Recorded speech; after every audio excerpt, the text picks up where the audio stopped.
چھوڑنا، یہ میری وصیت نہیں، یہ تو اس نبی کی وصیت ہے جس نے رو رو کر اللہ سے میرے آپ کے لیے دعائیں مانگی ہیں۔ رب کی قسم آج ہم انسانوں کی شکل میں نظر آ رہے ہیں تو وہ سبز گنبد والے کی دعاؤں کی برکت سے، وہ کالی کمری والے کی دعاؤں کی برکت سے پہلی امتوں میں ناپ تول میں کمی ہوئی، اللہ کا عذاب آیا، غرق ہو گئے، بے حیائی عام ہوئی، اللہ نے زمین پر پٹخ کے مارا ہے۔ آج بھی وہ جگہ عبرت کی جگہ بنی ہوئی ہے، یمن کے اندر وہ جگہ ہے جہاں قوم لوط کو اٹھا کے پٹخا گیا اور اسے موت کی جگہ کہتے ہیں، وہاں کوئی نہیں جا سکتا۔ عبرت کے لیے کہ بے حیا قوم کو اللہ نے ایسے عذاب دیا تھا، ایک قوم نے اللہ کے حکم میں ہیلے تلاش کیے، اللہ نے ان کی شکلیں بدل دی، بندر اور خنزیر بنا دیا۔ آج یہ کچھ ہمارے ملک میں بھی ہو رہے ہیں، ہمارے معاشرے میں ہو رہے ہیں، بے حیائی عام ہے، ناچ گانے عام ہیں، چوک چوراہوں پہ لوگ ناچ رہے ہیں اور ناپ تول میں کمی ہے، بے حیائی عام ہے، لیکن ہم بچے ہوئے ہیں، نہ اللہ ہمیں اوپر لے جا کر نیچے پٹک رہے، نہ فرشتے کی چیخ مار کے ہلاک کر رہے، نہ کوئی پانی چڑھا کے ہلاک کر رہے، نہ اللہ نے شکلیں بدلی ہیں۔ کیا وجہ؟ وہ سبز گنبد والے ہمارے لیے دعائیں کرتے چلے گئے، اور اس نبی کی وصیت ہے الصلاۃ، اے میرے امت نماز نہ چھوڑنا۔ پھر بھی کتنے مسلمان ہیں جو نماز کے قریب نہیں آتے۔ کربلا کے شاہ سوار کو دیکھو جسے جنت نہیں جنت کی سرداری مل چکی ہے، نبی کے کندھوں پہ سواری کی، پیٹھ پہ سواری کی، نبی کا لعاب چوسا اور نبی کی زبان چوسی ہے، جن کے لیے نبی نے جمعے کا خطبہ واجب خطبہ چھوڑا ہے اور جن کے لیے نبی نے سجدہ لمبا کیا ہے۔ کیا کیا اللہ کے نبی نے ان کے ساتھ محبت کا اظہار کیا، اے اللہ میں ان سے پیار کرتا ہوں، تو ان دونوں سے حسن اور حسین رضی اللہ عنہ سے پیار فرما، جو ان سے پیار کرے اس سے بھی پیار فرما۔ گلی میں راستے میں کھیل رہے، اللہ کے نبی نے انہیں پکڑا اور سینے سے لگا کے ماتھے کا بوسہ دیا اور فرمایا حسین منی وانا من، حسین مجھ سے ہے میں حسین سے ہوں۔ لیکن کربلا میں جب شمر کو بھی پیغام بھیجا گیا نماز پڑھنی ہے، جنگ روک دیں، کہنے لگے جنگ نہیں رکے گی، نماز نہیں پڑھنے دیں گے۔ تو پھر امام علی مقام نے کیا فرمایا، جو ہم لوگ کہتے ہیں اور یہ مولوی صاحب اللہ غفور رحیم بے بشکیسی، وہ بھی کہہ سکتے تھے، نہیں، جان ساروں کو کہا آدھے دشمنوں کا مقابلہ کرو، آدھے پیچھے ہٹ کر نماز ادا کرو، تیر برستے ہیں تو برسنے دو، تلوار سے گردن کٹتی ہے تو کٹنے دو، لیکن آج نانا کی وصیت پوری کر کے جاؤ، نماز ادا کی ہے۔ تو بھائیو یہ ولادت کا بھی پیغام ہے، یہ رحلت کا بھی پیغام ہے۔ میرے نبی نے وصیت فرمائی الصلاۃ، کبھی نماز نہ چھوڑنا۔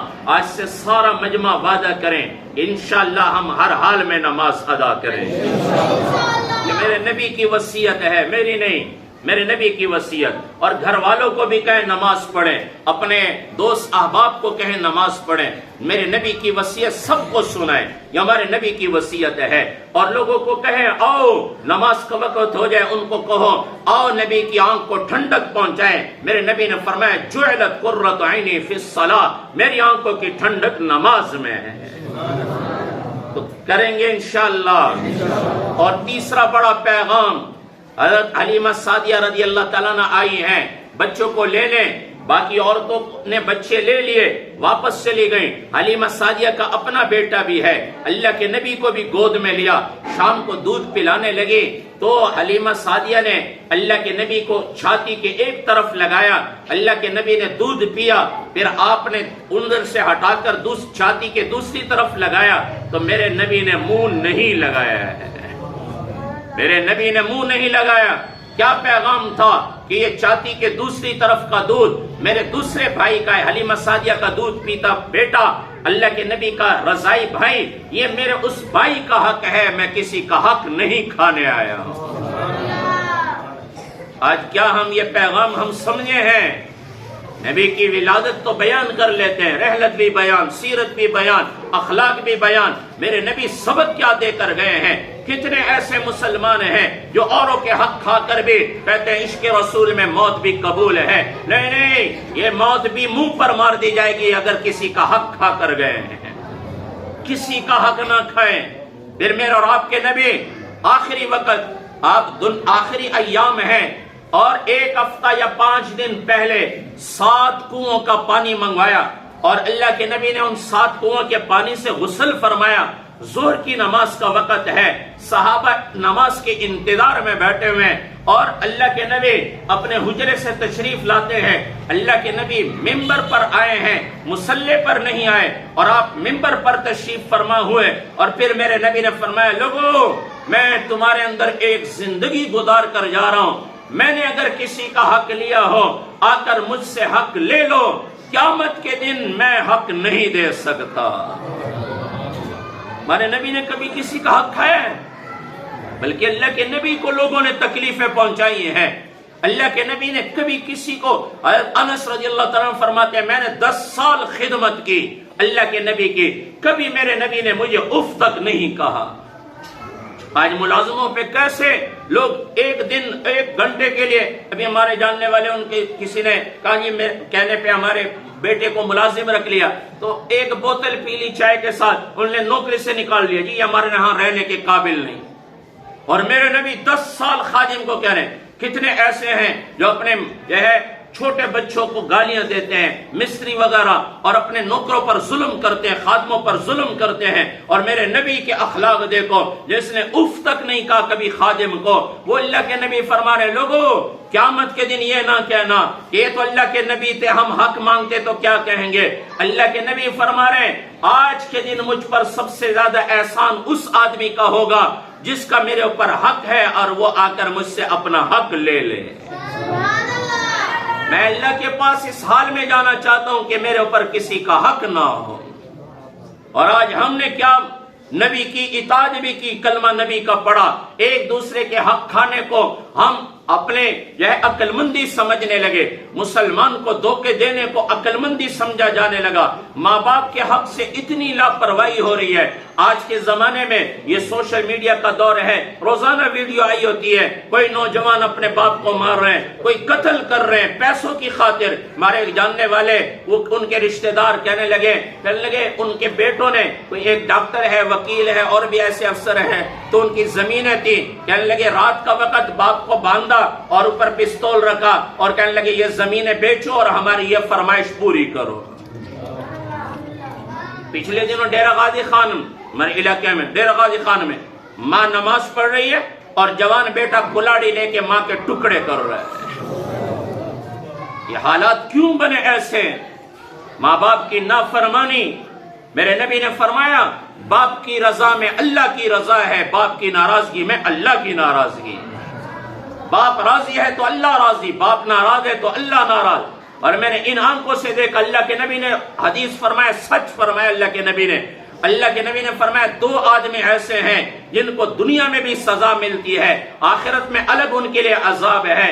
ایک ظالم کے لیے اللہ کے نبی نے فرمایا ظالم کو دنیا میں بھی سزا ملتی ہے، اور دوسرا اللہ کے نبی نے فرمایا ماں باپ کا نافرمان، ماں باپ کا نافرمان دنیا میں بھی سزا ملتی ہے. کشمیر 1998 میں جانا ہوا، وہاں ایک آدمی تھے، ان کے والد کو 10-12 سال ہو گئے تھے، فوت ہو چکے تھے، حافظ قرآن تھے، قرآن بھول چکے تھے. کہنے لگے کوئی وظیفہ بتاؤ، دعا کرو میں قرآن یاد کر لوں، مجھے قرآن یاد ہو جائے. ہم اس سے پوچھتے رہے، نہیں بتاتے تھے.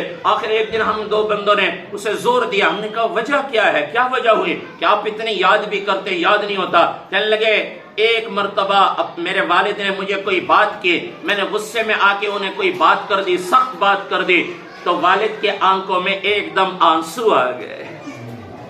باپ کی زبان سے صرف اتنا نکلا، بیٹا ہم نے تجھے اس لیے تو نہیں پالا تھا کہ آج تم مجھے جواب دے. رب ہمارے استاد فرمایا کرتے تھے ماں باپ بد دعا نہیں دیتے، کبھی ماں باپ بد دعا نہیں دیتے، اپنی اولاد ہے، لیکن جب ماں باپ کو کوئی ستاتا ہے، سخت جملے کہتا ہے، ان کا دل دکھتا ہے، یہ ان کی آہ سیدھا عرشوں پہ پہنچتی ہے، عرشوں پہ پہنچتی ہے سیدھا آہ. تو کہنے لگے باپ کو یہ کہا تھا، قرآن بھول گیا، قرآن یاد نہیں ہو رہا. اللہ کا واسطہ ہے جس کے ماں باپ ناراض ہیں انہیں راضی کرو، اگر راضی ہیں ان کی خدمت کرو. ان کی خدمت یہ واحد ہستی ہے جو بے لوث ہو کر دعائیں دیتے ہیں.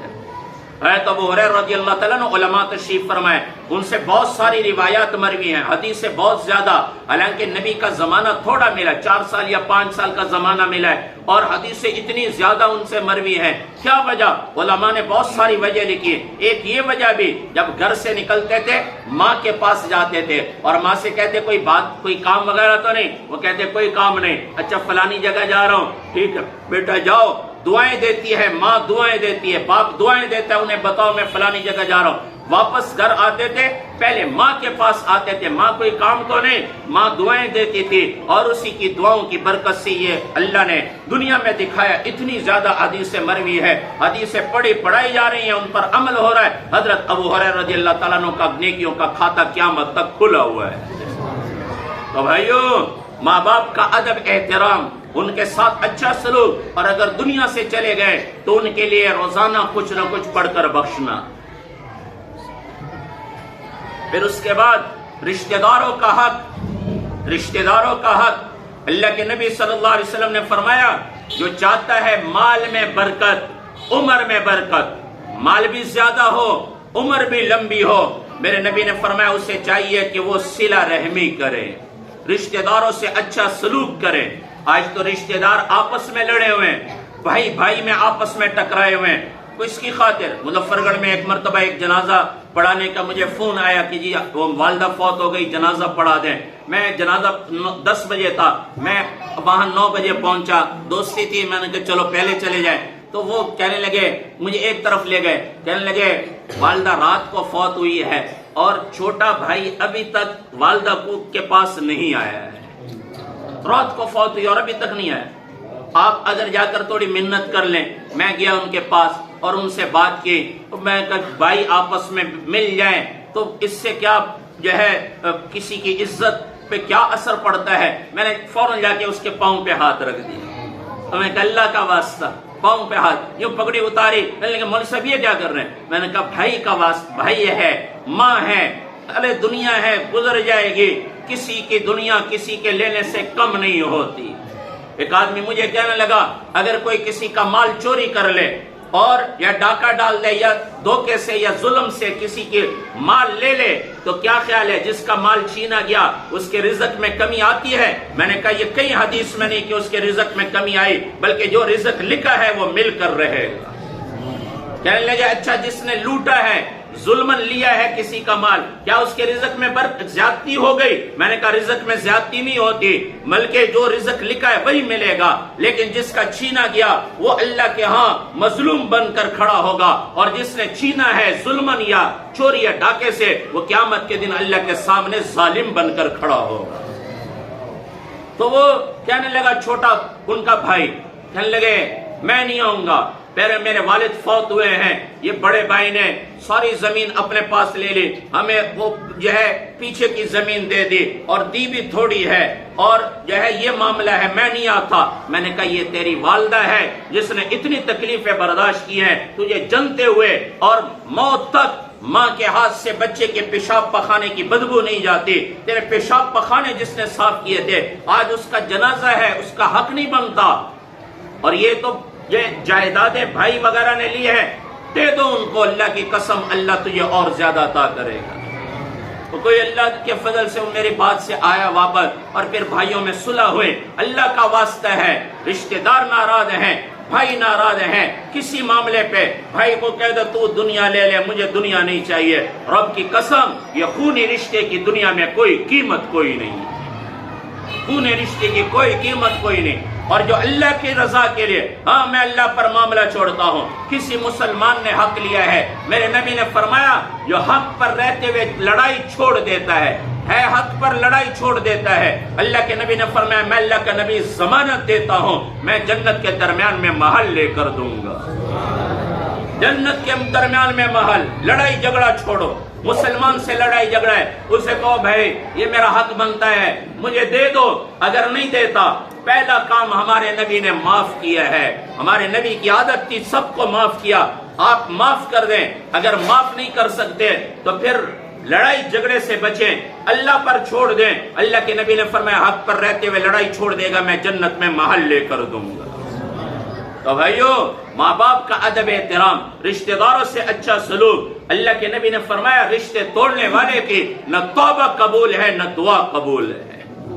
پھر بعض لوگ کہتے ہیں رشتہ دار ہم سے نہیں جوڑتے، ہم تو ان سے صلح صفائی کے لیے جاتے ہیں، وہ نہیں جوڑتے۔ میرے نبی سے حضرت ابو ہریرہ رضی اللہ تعالیٰ عنہ نے عرض کیا، یا رسول اللہ میرے رشتہ دار ہیں، میں انہیں عطا کرتا ہوں وہ مجھے محروم کرتے ہیں، میں ان سے اچھا سلوک کرتا ہوں وہ مجھ سے برا سلوک کرتے ہیں۔ میرے نبی نے فرمایا ایسے ہی کرتا رہے۔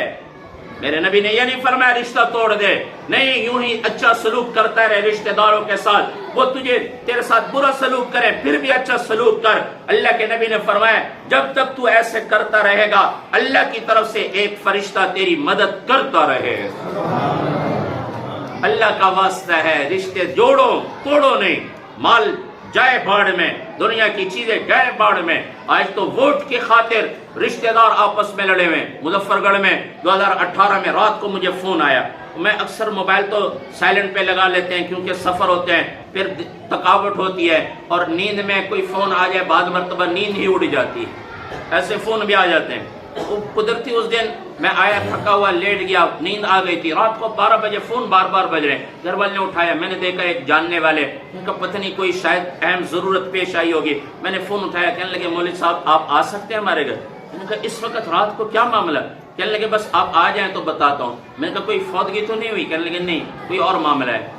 میں اٹھا، کپڑے تبدیل کیے، گیا، اور وہاں جا کے پہنچا تو ان کا بھائی وغیرہ بیٹھے ہوئے ہیں، ان بڑے بھائی کے سالے وغیرہ بھی بیٹھے ہوئے ہیں۔ کہنے لگے ہمارے بھائی ہیں، انہوں نے اپنے گھر والی کو کہا اگر تو فلاں کو ووٹ نہیں دیتی تو میں تجھے طلاق دیتا ہوں۔ ایک ووٹ کی پرچی جس کی کوئی حیثیت کوئی نہیں، تو نہ جو ہے فرض ہے، نہ واجب ہے، نہ سنت ہے، نہ نفل ہے، اس کی حیثیت کوئی نہیں، اس کی خاطر رشتے کو توڑنا۔ میں منت سماجت کی پاؤں میں، اللہ کی رضا کے لیے پاؤں میں پڑنا کوئی برا نہیں، اللہ عزت عطا فرماتے ہیں۔ میرے آپ کی منت سماجت کی وجہ سے کسی کا خاندان آپس میں جڑ جائے، اللہ کی قسم اس سے بڑی عزت کوئی نہیں ہے۔ من تواضع للہ رفع اللہ، جو اللہ کے لیے جھکتا ہے اللہ اسے بلند کر دیتے ہیں۔ اور بھائیو اللہ کا واسطہ دیتا ہوں، رشتے جوڑو توڑو نہیں۔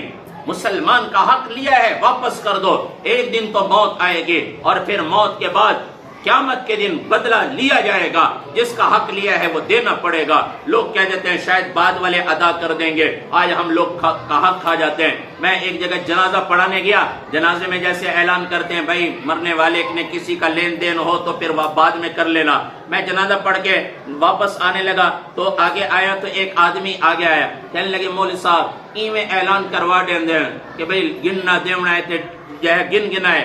تو میں کہنے لگے ان کا پہلے بھی کوئی فوت ہوا تھا، جن کی فوتگی ہوئی، کہنے لگے ان کا پہلے بھی فوت ہوا تھا، اس نے میرے کچھ پیسے دینے تھے، میں ان کے بیٹوں کے پاس گیا، میں نے کہا کہ آپ کے والد نے مجھ سے اتنے پیسے لیے تھے یہ دینے ہیں۔ کہنے لگے ان کے بیٹوں نے کہا جنہوں نے گدے ہیں وہ قبر پہ آئے بن اندے کول گنو چاہ ساڑھے کول کیا منگنا ہے، جس کا دینا ہے دے دو، دنیا میں واپس کر دو، کسی کا حق لے کر نہ جانا۔ میرے نبی نے فرمایا میں اللہ کے پاس اس حال میں جانا چاہتا ہوں کہ میرے اوپر کسی کا حق نہ ہو۔ یہ ولادت کا بھی پیغام، یہ رحلت کا بھی پیغام، یہ کربلا کے شاہ سوار کا پیغام، مظلوم بن کر گئے ظالم نہیں بنے، ظالم کی بیعت نہیں کی مظلوم بنے ہیں۔ آج سے نیت کریں انشاءاللہ حقوق اللہ بھی ادا کریں گے، حقوق العباد بھی ادا کریں گے۔ سب نیت کرتے ہیں انشاءاللہ۔ میری بات کا خلاصہ گرمی بھی ہے لیکن آپ لوگ بڑے شوق سے سن رہے ہیں، اس لیے ہم نے کہا چلو چلتے رہیں۔ مجھے احساس ہے کہ گرمی ہے لیکن آپ کے شوق نے مجھے آگے چلایا۔ تو بھائیو میری بات کا خلاصہ آخری بات کہہ کے بات ختم کرتا ہوں۔ ہمارے نبی نے 3 بڑے پیغام دیے ہیں جس کے اندر سارا دین چھپا ہوا ہے۔ پہلا پیغام دیا رواجوں کو چھوڑ دو، دنیا کے جو کام طور طریقے ہیں وہ چھوڑ دو، ہر کام کرو نبی کے طریقے پر، نہیں پتا تو علماء سے پوچھیں۔ اور دوسرا حقوق اللہ کی ادائیگی، ہمارے نبی نے حقوق اللہ ادا کیے۔ تیسرا حقوق العباد کی ادائیگی۔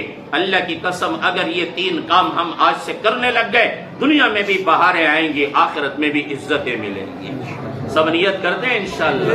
اللہ سے دعا ہے اللہ ہم سب کو عمل کی توفیق عطا فرمائے۔ اور بھائیو یہ مسجد اور مدارس یہ سارے دین کے قلعے ہیں، یہاں سے دین زندہ ہوتا ہے اور یہ قیامت تک رہیں گے، کوئی نہیں مٹا سکتا، یہ قرآن کا وعدہ ہے۔ اور کوئی یہ دعویٰ نہیں کر سکتا کہ میری وجہ سے فلانے کی وجہ سے مدارس بچے ہوئے ہیں۔ انا نحن نزلنا الذکر وانا لہ لحافظون، اللہ نے فرمایا اسے ہم نے اتارا ہے اور ہم ہی اس کی حفاظت کرنے والے ہیں۔ اور اللہ قرآن کی بھی حفاظت کریں گے، قرآن اور حدیث کے لیے جو ذرائع ہیں، خانقاہیں ہیں، مساجد ہیں، مدارس ہیں، مکاتب ہیں، اللہ ان کی بھی حفاظت کریں گے، قیامت تک یہ باقی رہیں گے۔ لیکن بھائیو، خوش نصیب ہے وہ آدمی جس کا مال مدرسے میں لگ گیا، جس کا مال مسجد میں لگ گیا۔ دنیا والے تو دنیا پہ فخر کرتے ہیں۔ ہمارے ایک جاننے والے وہ کہنے لگے، ان کے بھانجے کی شادی تھی 2 سال پہلے، کہنے لگے 38 لاکھ لگ گیا، 38 لاکھ لگ گیا۔ اور میں نے ویسے ہی ان کے ساتھ زیادہ جو ہے مذاق وغیرہ بھی ہے، میں نے کہا حاجی صاحب یہ جی نال مسجد کھڑی ہے وہ آدھے پہن یو پی ایس کیا ہے نہیں کوئی 1-2 لاکھ دا یو پی ایس ہی لگاؤ چاہ، اچھا چلو کوشش کریں دیں۔ میں نے کہا وہ جو 38 لاکھ لگا ہے اس کا قیامت کے دن حساب دینا پڑے گا، اور یہ مسجد پہ لگا، اللہ اس کا آپ کو بدلہ عطا کریں گے۔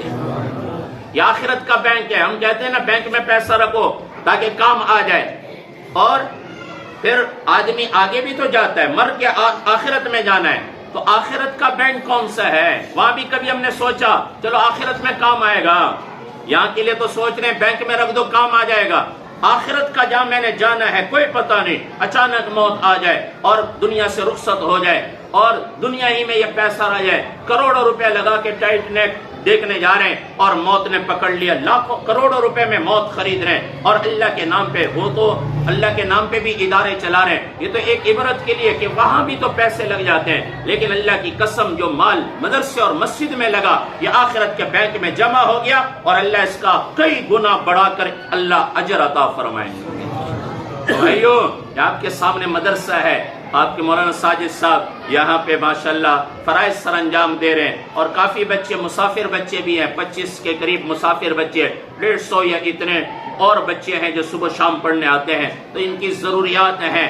آج کل حالات آپ کے سامنے ہیں، اس لیے ابھی جلدی یہ مجھے اپنی طرف سے بھی کچھ خیال آیا کہ بھائی مدرسے کا چلو ہمارا بھی کچھ حصہ ہو جائے، ہم ترغیب دے دیں اور لوگ اب اللہ کی رضا کے لیے کچھ تعاون فرما لیں تو ہمارا بھی حصہ ہو جائے گا۔ تو ہمت فرما کر بھائی مدرسے کے لیے اگر جتنے بھائی بیٹھے ہوئے ہم نیت کر لیں ہر مہینے۔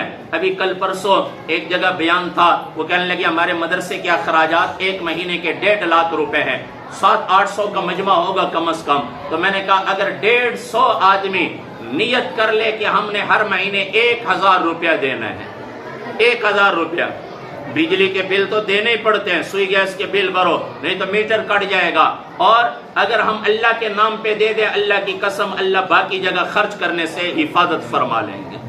تو اگر 150 آدمی یہاں جتنے اخراجات ہیں، جتنے آدمی بیٹھے ہوئے ماشاءاللہ جمعے میں آتے ہیں، اگر ایک آدمی نیت کر لے، ہر آدمی نیت کر لے کہ 1000 روپے ہر مہینے دیں گے تو مدرسے کی ضروریات بھی پوری ہوں گی اور یہ تعمیرات کا سلسلہ بھی۔ اس لیے ہمت فرما کر جلدی باہر والی بھی ہمت فرما لے، 500 ہو جائے، 1000 ہو جائے، 2000، 5000، جتنا زیادہ ہو جائے، اللہ کی رضا کی خاطر